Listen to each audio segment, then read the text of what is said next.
ay mararamdaman po natin ang pagtaas ng presyo ng mga bilihin. Unang-una po sa transportation sector, ramdam na ramdam ng mga kapatid natin mga tsuper na pagka sila ay naglo-load, kung sila po ay magpapagasolina, mas mataas po ang babayaran nilang presyo, petrolyo sa ngayon. So, mababawasan ang kanilang kikitain dahil yung pisong ibinigay sa kanila kahapon ng umaga yata yun, binawi bago maggabi. So, I think we can understand, no, ang galit ng mga kapatid nating mga tsuper. Binigyan pero binawi nang hindi pa tumatagal ng mga 24 oras. Dapat hindi gano'n, no? Dahil pa, kumbaga, winet mo yung appetite, tapos binawi mo. Yun na Parang, nga eh. but anyway, hayaan na natin yun. Dahil nag-decide na nga sila na wala na, ano po. Mas gusto kong alamin sa inyo, Professor, lalo pa ngayon pala, sumadsa din yung piso, Prof. Well, ano din, Record bumagsak low. din, Oo. 60-10. Di Yes. lalo makakapagpapalala po ng sitwasyon yun.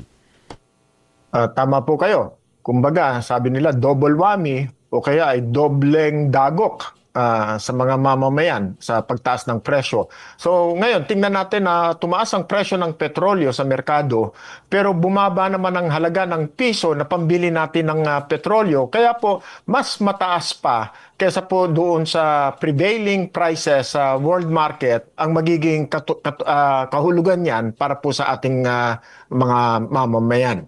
So, pagka dinala naman dito ang petrolyo, talaga pong mas mataas pa. Kasi ginamit natin ang piso, pambili ng dolyar, yung dolyar, binili natin ng petrolyo, talaga pong mukhang magiging parang desperado. Ano bang nangyayari sa atin? Ano pa Apo. ang pwede nating asahan para naman matulungan tayo? Ang ang pangamba ng marami ay talagang sasadsad ang buhay ng mga Pilipino dahil sa nangyayaring ito. Hindi po ba yun cause for alarm? Yun nga, partner, sinabi mo, yung piso, nag-record low pa. Ay, talaga po, kung hindi pa po ito nakikitang isang krisis, ewan ko naman po kung anong bansa ang tinitingnan natin. Sa ngayon po ay napakataas na ng presyo ng petrolyo kumpara doon sa bago magkaroon ng digmaan.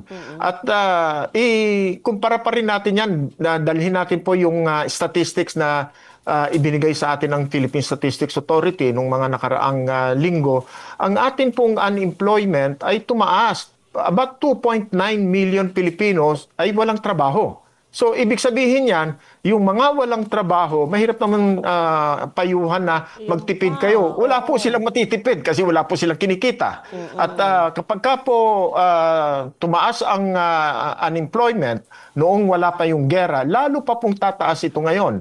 Ang kahulugan sa atin yan, marami po siguro yung mga maliliit na mga negosyante ang mapipilitang magsara dahil hindi nila makakayanan ang matataas na presyo ng kanila pong mga kailangang gamitin para po bigay sila ng serbisyo o kaya po makagawa ng mga produkto na ipagbibili nila sa merkado.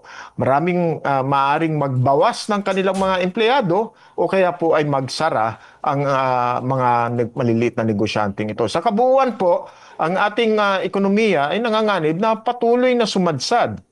Kung nung nakaraan ang target ng pamahalaan ay 5.5% pero nakuha lang natin ay 4.4%. Siguro po ngayon hindi malayo na mas mababa pa sa 4.4% ang paglago ng ating ekonomiya. Opo. Magandang araw mga kaibigan. Bigyan natin ng reaction, opinion itong post ng The Best ka Inday Sara.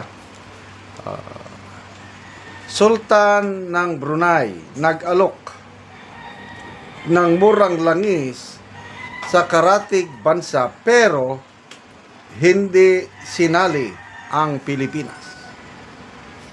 So medyo nasyak ako dito. Bakit? Sinerch ko ano ang mga bansa na kung saan nagbebenta ang oil ng nag-oil ang ano ito? Ang Brunei. Ang nakalagay dito is Japan. Ang primary na pinagbibintahan ng Brunei ng kanilang oil. Kasi maraming oil ang Brunei. So, ang iba pang Asian countries na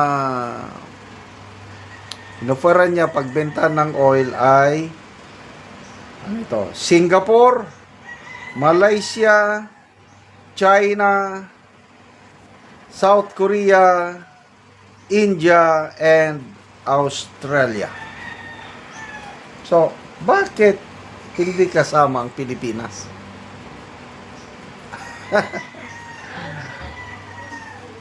Nakakaano? Kasi isa sa mga mayayamang bansa na marami siyang oil, Brunei. Meron akong kaibigang bishop ng evangelical churches sa Mindanao. Nagpunta siya ng Brunei. Nakita niya ang mga tao doon, ang mga sakyanan, mag-average 3, 4 mga sakyanan, mga pamilya ba ng taga Brunei. Ba't ang iyaman nila? So napag-alaman niya na ang state of Brunei, mayroon silang subsidy for their citizens. Bakit? Kasi may oil sila eh. Meron silang share sa kanilang oil. Ang sarap, ano? Kaya, napaisip ko tuloy, gusto kong mamasyal sa Brunei. So, tingin nyo, bakit ang Sultan ng Brunei ayaw niyang magbenta ng oil sa Pilipinas? Ito, basa ko ng mga comments. Aris ko, ngagba kasi ang Pangulo natin ayaw ng Sultan ng Brunei na makipag-negotiate sa mga taong masama na. Anonymous, ibebenta din ng mahal pagkakakitaan pa ng buhayang ngagba. Mario Abes, alam na kasi na ang Ilocanong presidente ng Pinas ay magna cum laude sa pagnanakaw, mga Marcos na Judas Iscariote. Sasama ng mga comments. Era Oleria, alam kasi ng Sultan, gagamitin nila ito, magbenta ng mura, sasabihin nila mahal ang kinukuha nila. Gagawin 5 times ang price para sa bulsa. Joel Jobilianos, nanakawin ang tulong kaya salot si Marcos. Efren Asas, alam ng Brunei na lubog sa utang at kurap ang Pinas. Lynn Haas, di ba? Hindi siya kinausap ng, siya meaning si PBBM. Hindi kinausap ng Sultan ng Brunei si PBBM nung ASEAN Summit sa Malaysia. Nori Bernardo, dahil kilalang kilala si Ngagba worldwide, sabi ng mga loyalista na tanga, bobo pa, kilala sa pagiging magnanakaw at kawatan. Rosilia Laud, hindi kasi ginagamit ang utak, Ngagba, kaya walang gustong magtulong sa iyo. Mayroong tumulong. Sino? Anong bansa? Ang bansa na inaaway nila. Ang bansa na gusto nilang palayasin sa Pilipinas. Yung mga matatapang na senador. Sino yan? Nagsimula muna, Tariela. Rear Admiral Tariela. Ginawang katatawanan ang muka ng Chinese president.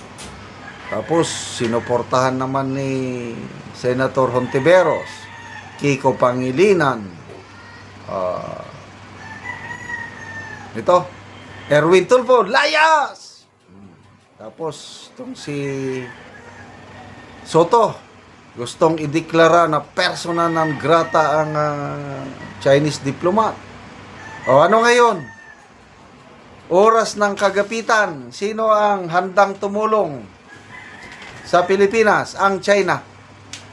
willing ang China na magbenta ng oil sa atin unlimited. May nabasa akong post ni comment ni Professor Clarita Carlos. Sabi ng profesora, a very good gesture yung ganong ginawa ng China na handang magbenta ng langis sa atin unlimited. Kasi marami ring langis ang China, although bumibili siya sa Iran, kailan nakapag-stock na siguro ng marami, nangangailan tayo, willing.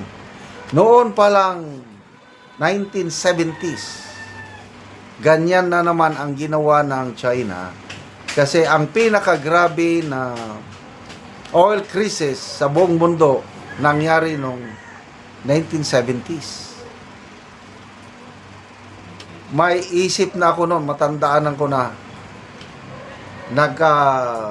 pila talaga ang mga sakyanan sa mga gasoline station, wala pang mabili. Nagkakaroon ng gas rationing noong 1970s. At China ang isa sa mga bansa na tumulong sa Pilipinas. Yan ang history natin with China, na sige, awayin nyo pa, ituring nyo pang kalaban ang China. Nang dahil lang sa may West Philippines, aawayin nyo na ang China. Hindi natin ibibigay ang ating mga teritoryo dyan. Kailan? Kaibigan pa rin. Hindi yung away na palayasin.